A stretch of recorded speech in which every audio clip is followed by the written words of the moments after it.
साहेब, साखरीचं काम आम्ही करतो, लोकांच्या घरापर्यंत साखर पोहोचण्याचं काम पण आम्हीच करतो, पण एक एक दिवस असं येते की आमच्या घरातच साखर आम्हाला चहासाठी नाही भेटत. जय शेतकरी मित्रांनो, स्वागत आहे आपल्या सगळ्यांचं आपला आवडतं यूट्यूब चॅनल कृषी सेवकमध्ये. आज माझ्यासोबत आहेत गोविंदजी आडे आणि हे आलेले आहेत यवतमाळवरून. तुम्ही पाहतात पाठीमागे ऊसाचा पट्टा आहे आणि हे ऊस कामगार म्हणून ऊस तोडणीसाठी या भागामध्ये आलेले आहेत. तर जाणून घेऊया यामध्ये आपल्याला. आपण साहेब कोणत्या गावचे मूळ? आम्ही दिग्रस.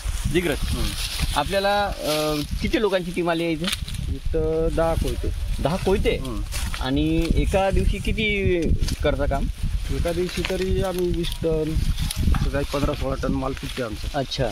मग त्याच्यामध्ये तुम्हाला काय आर्थिक किती मिळतं? आर्थिक आम्हाला काही परवडत नाही म्हणा. पण काय 300-350 रुपये मजुरी एका म्हणजे गडी माणसाला पडते. एका गडी माणसाला. अच्छा. आणि मग तुमचं राहण्याचा वगैरे खर्च कोण करतो? राहण्याचा खर्च म्हणजे आम्हाला स्वतःच करावं लागते. राहण्याच्या खर्चांना स्वतःला करावं लागतं? स्वतःच. खाणं पिणं स्वतःच. खाणं पिणं स्वतःच. आणि राहण्याची सोय कुठे? राहण्याची सोय फक्त काय चळवट देते तर कारखान्यावाले तेवढंच. पाऊस आला काही आलं तर त्यातनीच राहावं लागते आम्हाला. चिखल पाण्यातनीच. चिखल पाण्यामध्ये राहावं लागते. आणि जसं पाहतात तुम्ही एक खूप मोठा परिसर आहे. आता हा एवढा पालापाचोळा जो आहे त्याच्यामध्ये हे लहान लहान मुलं इथे खेळत असतात. तिकडे पण काही मुलं आहेत मी दाखवीन. तर सापांची भीती असते किंवा आणखी इतर जनावरांची स्वापदांची भीती असते. तर ह्या भीतीच्या वातावरणामध्ये हे लोक इथे काम करत आहेत. आपला जिल्हा सोडून दुसऱ्या जिल्ह्यामध्ये हे आलेले आहेत. तर यांच्या व्यथा ज्या आहेत हे शासनापर्यंत पोहोचल्या पाहिजेत आणि यांच्याकरिता काय करता येईल असं एक ठोस पाऊल शासनाने अवलंबल्या पाहिजे.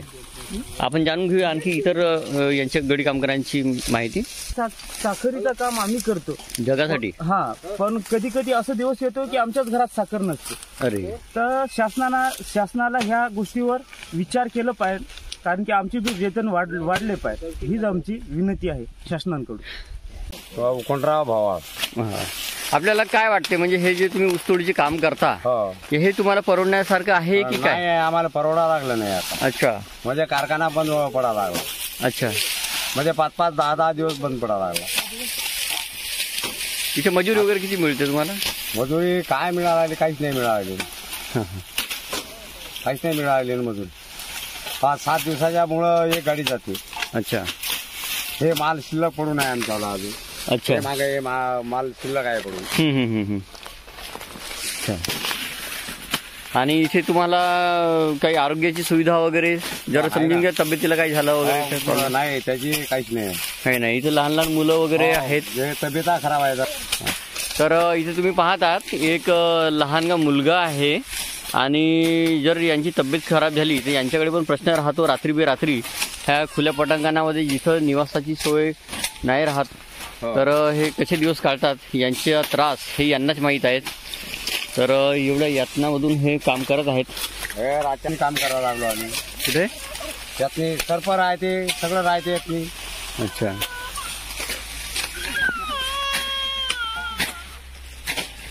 यांची शाळेमध्ये कसं? शाळा कोण घरी कोण आहे साहेब? आम्ही इकडे आल्यावर कोण आहे?